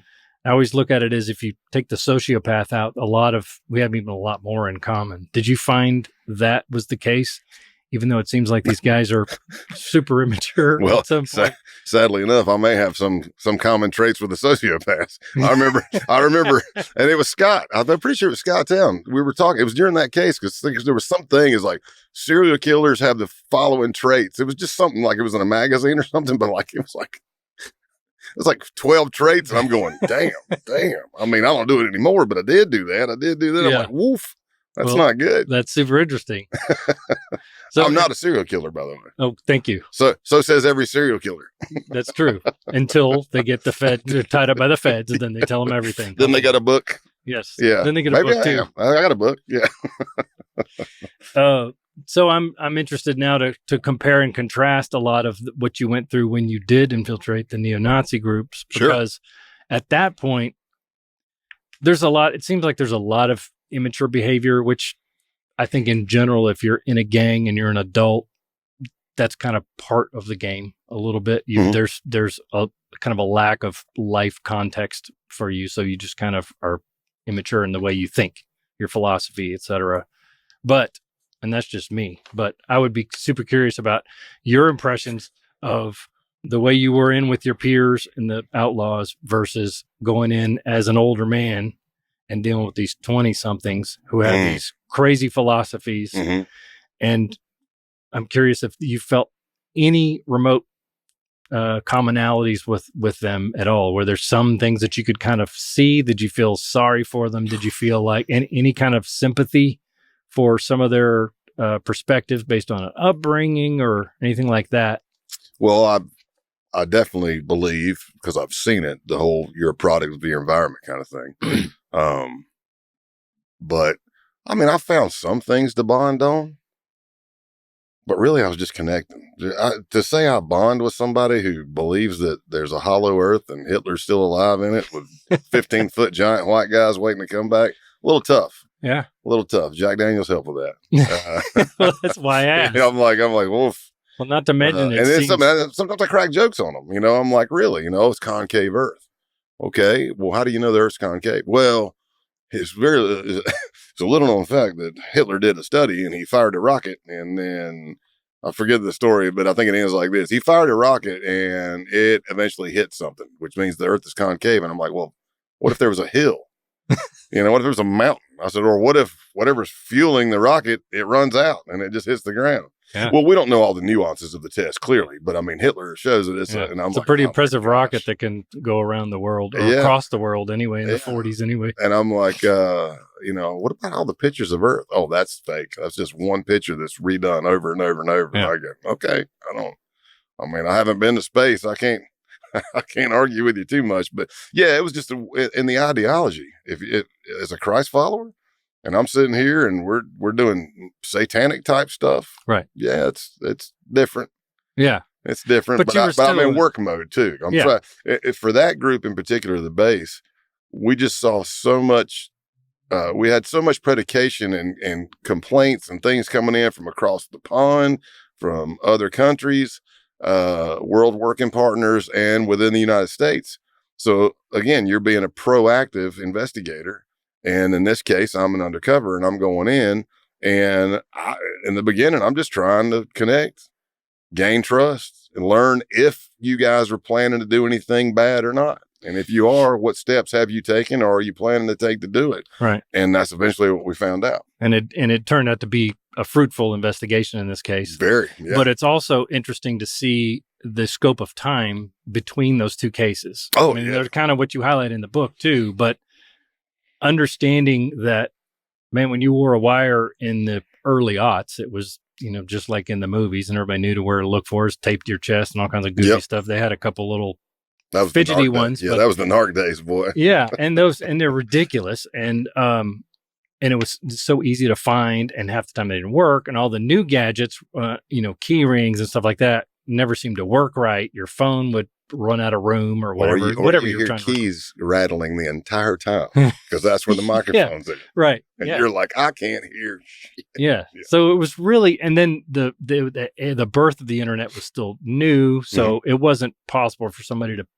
pay $15 and get a dossier on somebody like it was by the time you started the base investigation. Yes. Which I found fascinating. So you're still working pretty old school undercover in the early aughts, but by the time you get to whatever 2019 or whatever it was, 2019, then it's a completely different set of circumstances because there is so much online, and you're having, and that's where you started. That's where these kids are being radicalized online. And it's not just the far right extremists that I infiltrated.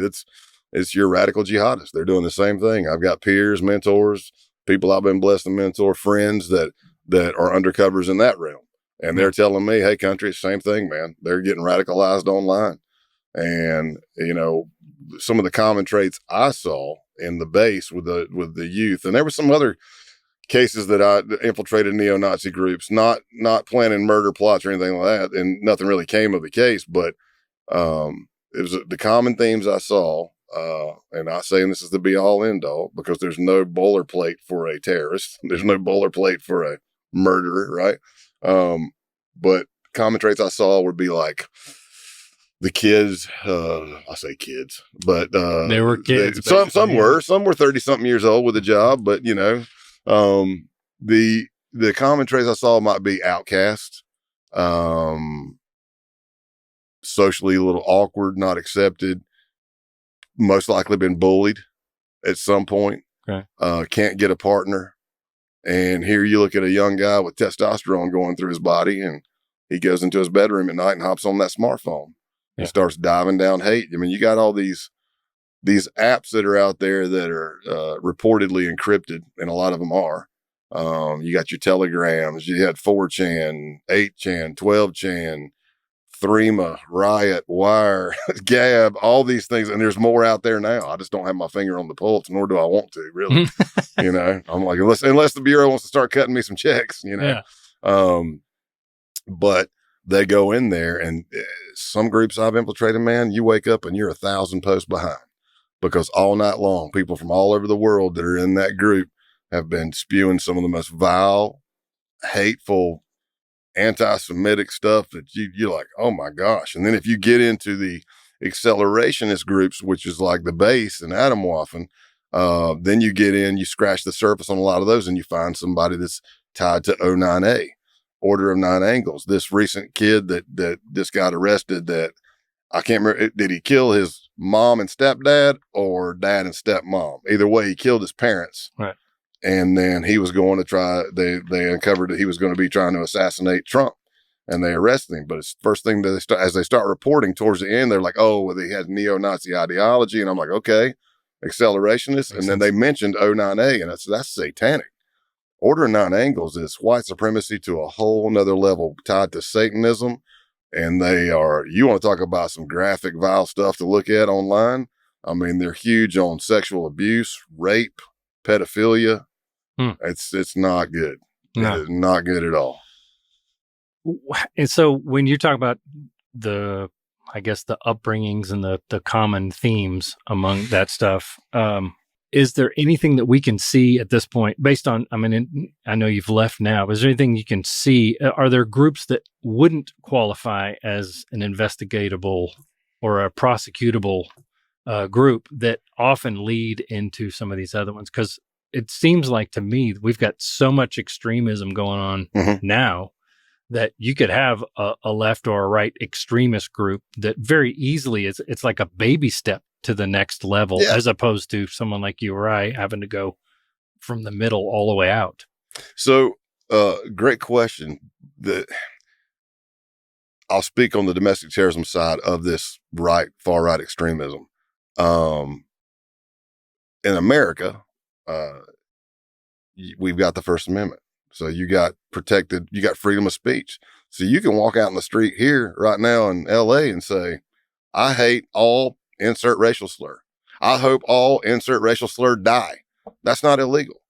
So we can hop into these groups and let's just say it's hundreds or thousands of haters on there and they are blasting some crazy stuff, but that's not illegal. But how do you know which one is going to be that next Tree of Life shooter? Right. Or that Christchurch shooter or the black church in Charleston shooter, so you have to stay vigilant.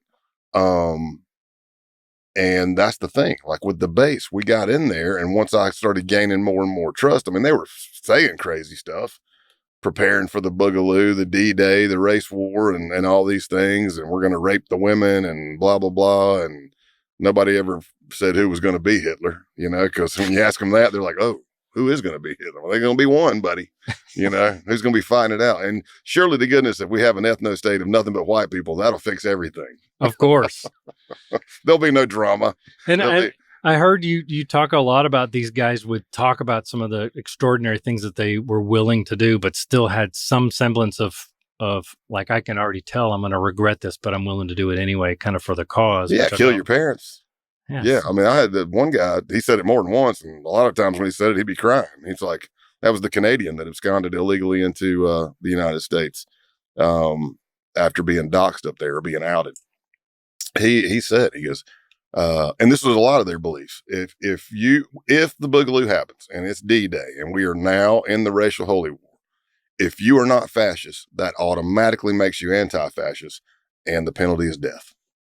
And it's like, I may very well have to put a bullet in the back of my dad's head and my mother's head. And, I'll do it, but it's going to hurt. And then the other one would be like, I could do it, but I know I'd cry myself to sleep every day. I'd probably get somebody else to do it. It's still going to suck because I love my dad. The other one was like, well, you're way ahead of me because I couldn't kill my parents. Yeah. Kind of thing. But there's different stages of buying in. Yeah. Yeah. And I like to say hate begets hate. So you hear this on this side and you say you're left of center. But if you're extreme left and you're far extreme left, and you do things that the left is very good at, like doxing people and showing up at your house and protesting at your work and your kid's school, just enough to get in your face, but not get arrested kind of thing. But you do that. And then the far right's going, the extreme right is going, how many of our brothers have to fall and lose their identities and lose their jobs and their families before we retaliate against these lefties? Right. And then, and it just goes back and forth. For me, like I sat down, I flew in here Monday night. I did a couple of interviews this week, and I sat down with a friend and we were talking, and I just said, look, for me, the way that I've seen things, it's just easier for me. Let's just put it. I don't care whether you're left, right, center, far, whatever. Let's take it. Let's put it all on the table. And let's ask this one simple question. Is it good or is it evil? Now, there's a psychological diagnosis out there for people who can't tell the difference between good and evil. Of course, yes. But for the most part, you feel it, Now, right. You may choose the bad thing all the time. That's fine. But let's just sit here and look at this. Forget Democrat, Republican, whatever, China, Russia, all that. Just put it right here and let's say, this, what we're looking at on the surface, is this good or evil? And for me, that narrows it down. I mean, that breaks it down pretty easy for me. What about, and of course, I think it's a great analogy. And then you're going to have the guys on that extreme, though, saying that in order to get it to where everything is good, you're going to have to make a sacrifice, which we see through history that you're going to have to do something atrocious in order to accomplish the next level of goodness, however they see goodness. And when your view of goodness is canted to where goodness is only white, then you're still not going to see it right. By the way, a lot of those groups I've infiltrated, there was no 23andMe being done. You know what I mean? Because I'm like, bro, you are not all white. I'm telling you, I'm not. You can look at me and tell I'm not. With just by some of my build. Yeah. And hairless legs and stuff. I've got Cherokee Indian in me. That's from your bodybuilding days, right? I shaved once and it never came back, man. Yeah, I know. No, but it's crazy, but it's still that human thing of needing to belong. You look at your gangs, you look at your 80s gangs, 90s gangs. Hey, this is a brotherhood. You beat you in, you bleed out. Right. You're a good earner. This is your family now. And a lot of them come from broken homes. Mm-hmm. They want that belonging. They need to belong. They've been bullied. They can't get a girlfriend or a partner, whatever your flavor is, right? They're lonely and they want to be included in something. That is kind of basic human nature. So cults, same way. So this is kind of that same thing that I see. You find somebody you can bond with, but for your listeners, this acceleration stuff we're talking about, like the bass and stuff like that's not your Charlottesville. We're walking down the street with picket signs and yelling racial slurs. That's not. They hate that. The accelerationist belief is. They don't believe there's a political solution to save the white race. They believe that society is going to collapse on its own or from man-made events, and they want to speed it up. They're not going to stand out there with a sign because, number one, they say it does nothing. Number two, it makes you a mark. Everybody knows who you are now. They want to do guerrilla warfare type stuff where they come over here and a power grid goes down. Over here, a train's derailed. Over here, a leftist journalist is murdered. Yeah. Over here, it's a poison water system just to create chaos. Yeah. Derail a train, chainsaw trees down on the train track. You know, I don't know how. I saw a lack of forethought and afterthought. You know, it's like, okay, we're going to take over a section of the Appalachian Mountains. That was my cell, CELL, country accent. I apologize. That was your sale too. I know my sale. Yeah, I know, right? What are we buying? I'm selling. But my cell was looking at a section of the Appalachian Mountains to start setting up their own ethno state. Another part of the base had the Upper Peninsula of Michigan. They were already scoping it out, had already flipped one of them's mother, who was a nurse, who was going to help with the women and all that stuff. I mean, it's like a little compound. Yeah. Another section of the base had property in Pacific Northwest and was planning on doing it there. But the afterthought, okay, so we get our compound. What about local law enforcement? What if they come to enforce the law? What about the National Guard? What about the Army, the Navy, the Air Force, Marines, Coast Guard? I don't know. Throw anybody in there. Yeah. Do you think that they're just going to let you do it? Yeah, I don't know. I don't know. Oregon did it for a minute. Yeah. We saw that one. Yeah. Well, and I get a lot of, we have really diverse type folks on here, and we paint whatever picture you want. But the whole idea is to take a presupposition about somebody and learn about them or their story and find out that it's not what you thought. And I have a lot of people that I find it amazing just from the people that I speak to. But you get a lot of feedback online about how racism is something from the 90s. There is no more racism. This is, it's laughable that somebody's bringing up into discrimination and everything. It's pretty remarkable, and it's in a number. They don't come from my world. Me either. Well, that's what I'm saying. But I believe everybody's prejudiced, but there's racism. It's out there. Yeah. And there's and maybe generation by generation, hopefully by design and by pushing everybody forward, each generation's going to be a little better and more considerate and more appreciative. But you hope? Yeah, but I mean, hearing what you're saying too is just an exemplification of why people don't see it so much, because a lot of this stuff is happening kind of behind the scenes as well as but it could be black separatists too that hate whites. It could be it's just hate. It's just evil. You know what I mean? But yeah, that's it's out there for sure. Man. It's easier to latch on to a common hated enemy though too, right? Yeah, and a lot of the enemy of my enemy is my friend, right? Yeah. A lot of people just don't know that, depending on which news channel you watch. And I mean, depending on left or right, you know, and then most of the news is, I mean, as you were law enforcement, how many times were you on the scene? You're still in the middle of the investigation and you see the news report and you're like, that's not even close to what's going on here. No. But we can't put it out because it's an active investigation. Right. But a lot of people, they're skewed. They don't know, or they live in a bubble. Not trying to make them sound like they're scared. It's just that you don't know. I say this in a lot of people. I'm pretty sure I put it in the book. When I sit down with a lot of people that don't know the world the way I or my peers are meant to, that we've seen it, I said, look, I just want you to understand. There are evil people on this planet that want to do evil things to good people. And it's been that way pretty much since the beginning of time. I'm not wanting you to walk around scared to death, not come out of your house and all that, like it's some COVID shutdown or something. I'm not saying that. I'm just saying, just be a little more aware. Or if you can't understand that and your brain doesn't want to do it because it'll put you in a deep depression, just be happy that we've got people out here on the front line that are the livestock guardian dogs, that are the shepherds, that will run, that'll go after the one. To save the one and leave the 99. You know, I'm not trying to chest beat or put law enforcement up and over. It's just first responders, man. I mean, and then we can get it. It's a whole side tangent of first responders, us being number one in suicide and divorce and alcoholism and dying within 5 years after retiring. I mean, who signs up for that? Not many people anymore. No. I mean, they're wanting, because you're not doing it for the money. That's for sure. Well, no, and people will argue too. These guys are coming on and, you know, starting at $130,000. I'm like, where? Yeah. I mean, if you're living in Manhattan, maybe. Yeah, I know. What cost of living is, and it's not going to stretch. No, it's not going to stretch.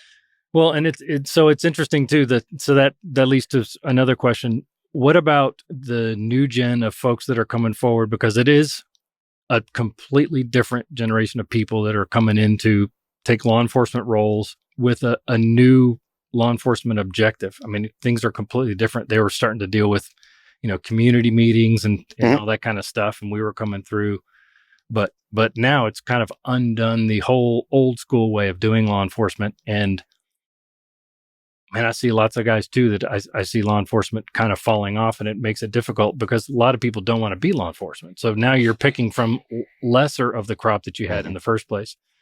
Do you find that in the same trend? Do you find that trending at all? First of all, that's just my opinion. And second of all, do you think UC wise, is it going to come into that, or are you still talking about, you know, the small percentage of people that are capable of doing that are still going to be? I think federally, you will keep seeing undercovers. But to agree with your point, over the last several years, the defund the police movements and stuff like that, you got a couple of bad, well, not a couple. You had 4 or 5 people doing something horrendous, and it gets blasted, and then everybody's taking a beating in law enforcement because of it. But I've seen that trend. I believe the pendulum's swinging back a little bit though. But to your point, it's hard, especially in some places. I mean, like if you, I'm not trying to make it a left or right thing, but let's just say you get a very liberal DA that comes into your town, and it's a use of force report that you did, and you did it 6 years ago. At one point in Austin PD, there was like 36 current officers indicted by that DA. For something you were cleared of 6 years ago, 5 years ago, 4 years ago. Why would you go do your job? I'm not saying forget the oath you took, but could you start to see when that hot call comes in, everybody takes their time getting there? I'm not saying that's what they're doing, but I'm saying the foundation's there for it, right? I think that's the old school way of dealing with it, where you found some of the old heads back in those days that would go park under the tree and you'd consider them worthless, but they never got in trouble. Right. Yeah. You react to everything. You show up late. But when it's hard to fill the uniform slots, well, that means you're going to have less for your narcotics and your gang and whatever, your covert squads. Right. And then are they doing a lot of undercover? Maybe not. Maybe they're just hopping in the car with the source. But I hope it doesn't take this. Usually what I've seen, is it takes a catastrophic event, for that pendulum to swing back the other way. I don't want that to happen. Yeah. but I think it's swinging back. It's a calling for sure. It's an oath. You take that oath. It's a calling. You are not doing it for money. And hopefully you're doing it because you want to make the world a better place. Yeah. And you're not being lazy if you're doing that either. Right. And there's a lot of people just don't understand too. I mean, you could be misconstrued when you say, these guys had been cleared, but there were these use of force cases and people are up in arms, and because it's difficult to understand how a use of force could be put upon you because you're in fisticuffs with somebody that's attacking you, whatever you're trying to arrest them. And you got to make a split second decision. You must. Yeah. And look, they got to look at it. And if you get acquitted, then that's fine. But they've also had people acquitted of things that were also atrocious, which again, just leaves that giant question mark in the middle of the room. Yeah. Which is why it's such a frustrating scenario. I'll say this. There's not a lot of things a good cop hates worse than a bad cop. And I hope so. Yeah. That's the quickest way to actually, that old blue line thing is the quicker that goes away, the better. Yeah. You're right. Just leave the good ones. Yeah. So clean it up. So now that you've gotten to the point where you've stepped out and a lot of these cats have gotten out, it's one thing to find out that you're a cop or a federal agent. And then they find out who you are. It's another for you to now be retired and somewhat of a civilian. Do you have any concerns about guys that have gotten out? Anything you're concerned about with your family? Any precautions you take on general, or is that just something? I take precautions for sure. It goes with the job. I will say this: generally, the people I've talked to, they're okay that you were an undercover. They just don't like snitches. They're like, if you would have been a 1%er and you turned on us, I ain't got nothing for you. But you were you the whole time. You were a Fed. You show up. It's again telling my age, but it's the Bugs Bunny cartoon. I mean, the wolf, the coyote shows up in the morning, and the sheepdog shows up. Morning Sam, morning Ralph. They clock in. All day long, coyote's trying to get sheep. All day long, sheepdog's trying to protect the sheep. Right. They clock out. And that's a great way to look at it. Yeah. You do some of the guys will get out and say, look, you were doing your job. Yeah. Say, hey, you're a bad guy. I wish you well now. Yeah. But it's not always that simple. No, it's not always that simple. But I generally did connect with a lot of those people. And some of them have reached out to me since this book launch thing, and it warms my heart because I love a success story, and I'll help anybody. I mean, if you're doing the right thing, I'm not going to help you go move 40 kilos of cocaine somewhere. I don't want to be a part of conspiracy or nothing, but if you're doing the right thing, and there's one guy in particular, he picked up a felony, and I helped him pick it up. Yeah. It was me doing the undercover, but he's on the up and up, and I've met him, and I did a character reference letter for his sentencing hearing. I let the United States Attorney's Office know I was doing it, so it wouldn't blindside them. But I said, look, if you're doing the right thing, who better to be your character reference on your application than the guy who helped give you the felony? It's beautiful. I mean, it's just like I tell people, like, man, I committed all kinds of crimes. I just didn't get caught. Had I been caught and convicted, I would have never been able, I might have been able to be a cop somewhere, depending on where you're at. You had to wait the 5 years. Yeah, I definitely would. I definitely wouldn't have been a Fed, So, I'm not hating. But danger, it's out there. But I like to just say, like, I'm not walking around on eggshells. I try not to live my life in fear. But I'm not walking around with my eyes closed either. Yeah. When you have other people to worry about. Yeah. You went out and did what you did, and then you now have a family too that's, that you have to be equally protective of. They didn't sign up for it. You did. No. Yeah, you're right. They did not sign up for it. But there's a few that if they got out, I'd like to know they were getting out, just to see. But I'd be more than happy to sit down on the table and talk with them. Yeah. That'd be fascinating. Pour one over, or if they don't drink, that's fine. We'll do whatever. So also now that you're out, how has it changed your marriage or has it changed your marriage, your faith in particular? Faith. How have those two things changed for the better, worse, or all for the better? My faith was strong at the end anyway. I mean, I was back, and it's kept me grounded. I mean, and staying involved and surrounding yourself with your Christ following friends who will pray over you and be that support, but also not just support. They will keep you grounded. Yeah. They will keep you real. They will be the one behind you going, you're just another person. You're not something special. Colin Bolsh. Yeah. Right. But I make it kind of joking, but somebody will be like, hey, so what are you doing in retirement? So I'm trying to pay my wife back for all those 28 years of BS I put her through, It's going good. It's going good.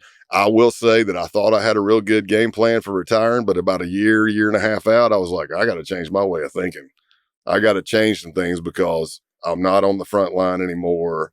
You're not getting in altercations. You're not getting any kind of physical confrontation kind of thing. So for me and my mentality, maybe that means I need to go to do some Brazilian jiu-jitsu and some Krav Maga and get my butt handed to me. And then I drive home super calm, There you go. Yeah. And eventually you get too old for a lot of that anyway. So you may as well get as much of it in. Yeah. You get one good workout in and you pop something. Now you got to have another surgery. You're like, that gummit. Yes. I'll be back in 6 months. But no, it's been good. We've been blessed. But I had to change some minor changes. But now it's just, these days since the book launch, I don't even know what day it is, man. I'm just going, I'm trying. Was the book process a long one? I think me and Michelle, I think we knocked that. I need to ask her. I'm thinking like 6 to 8 months we knocked that thing out because a lot of it was already here. I mean, I teach it.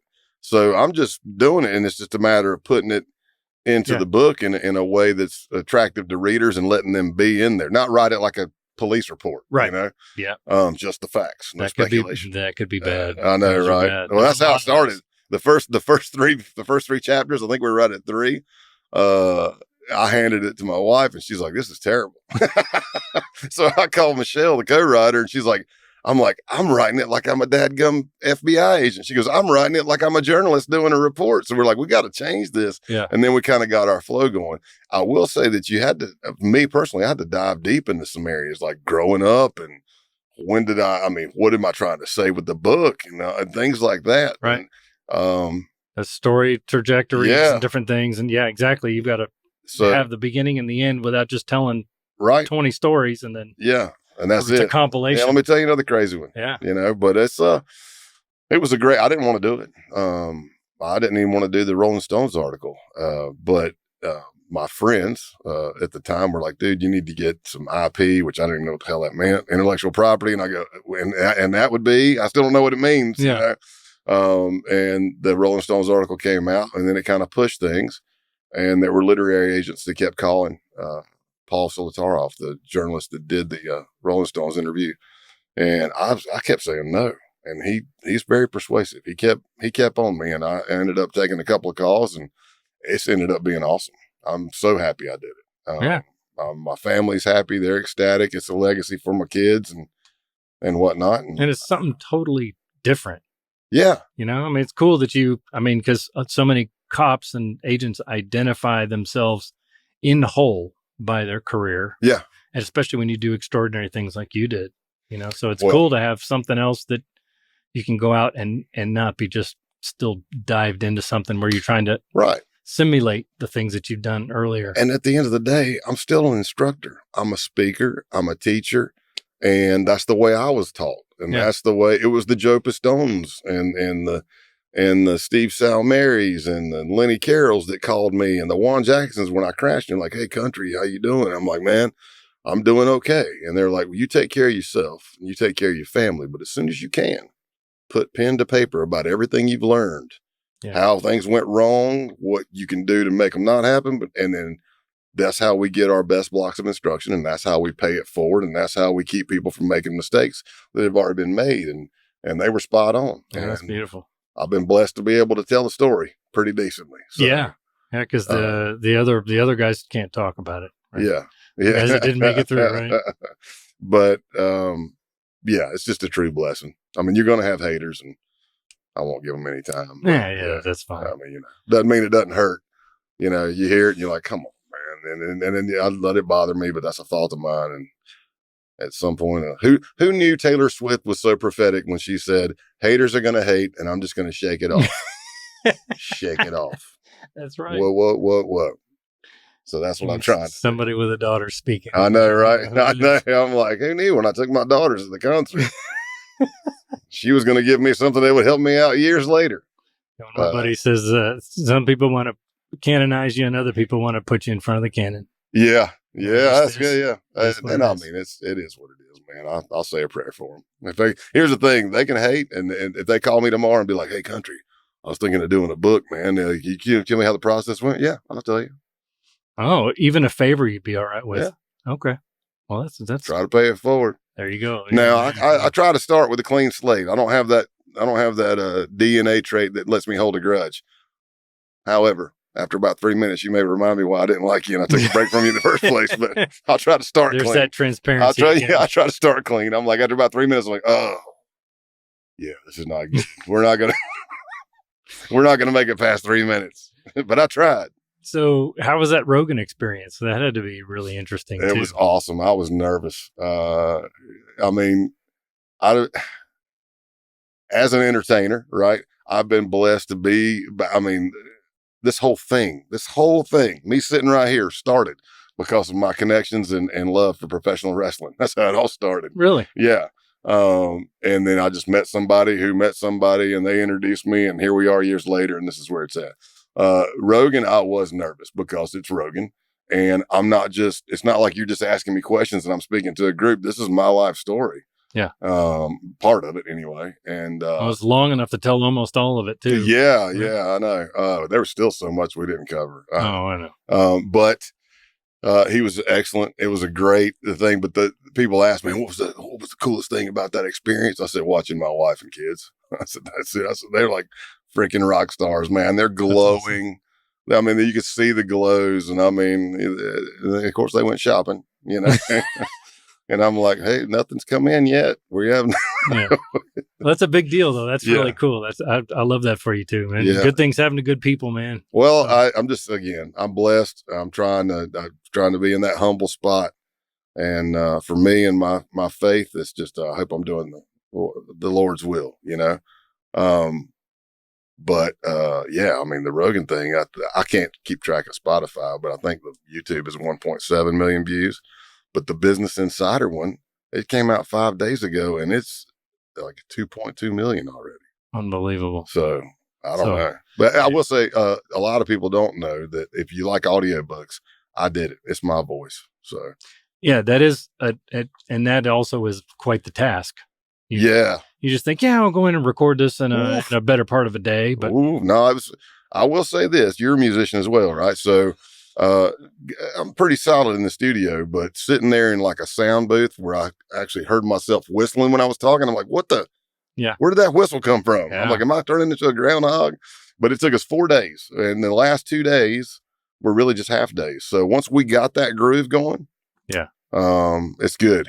But I wanted it to come across more as a conversation, just like this, right. But I had to be verbatim, because that version of the book that we were reading from had gone through FBI pre-publication review process, right?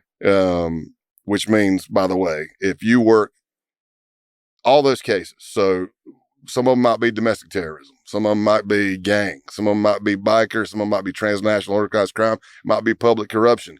It has to go through the entire undercover unit, because it's an undercover book, to include backstopping, safeguard, everything else.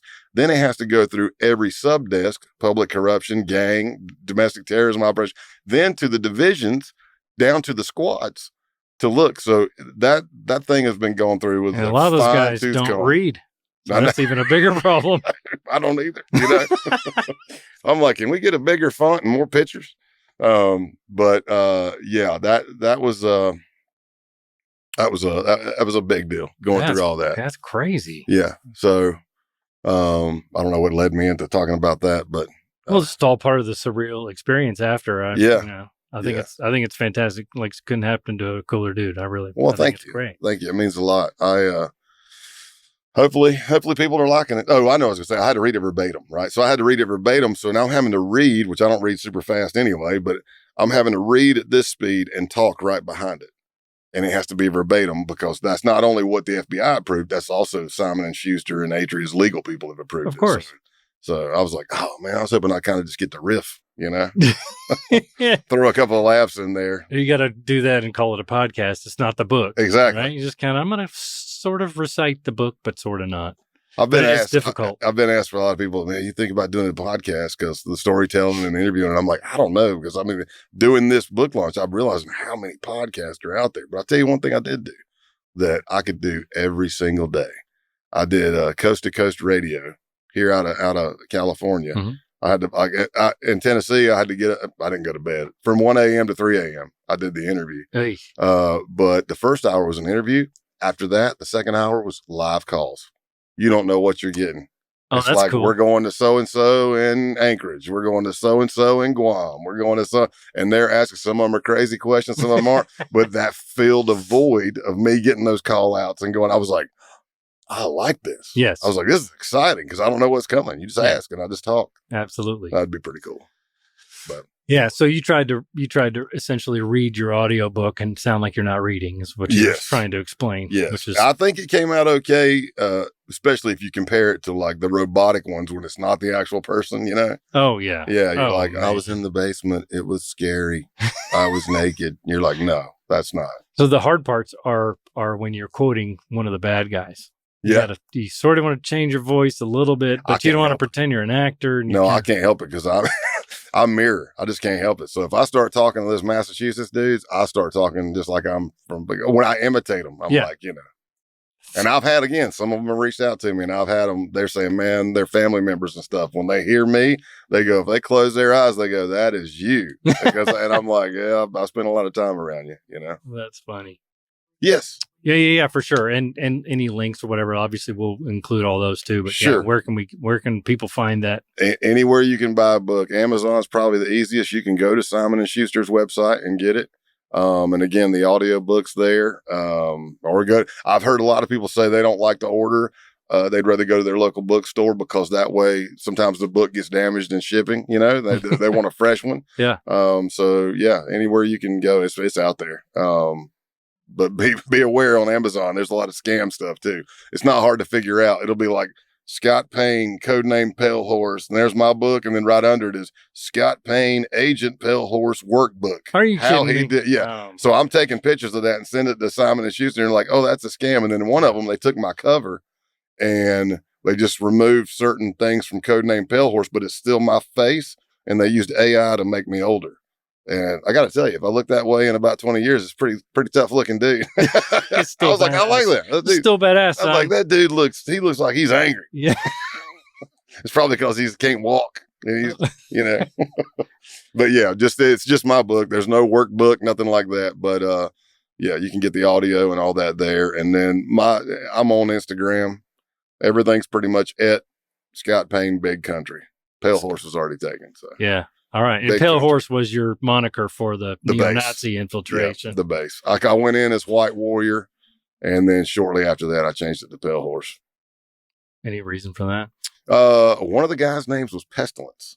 And I asked him, I said, where'd you come up with Pestilence? And he's like, well, it's one of the 4 horsemen. It's, it's plague and death. I'm like, oh, that is way cooler than mine.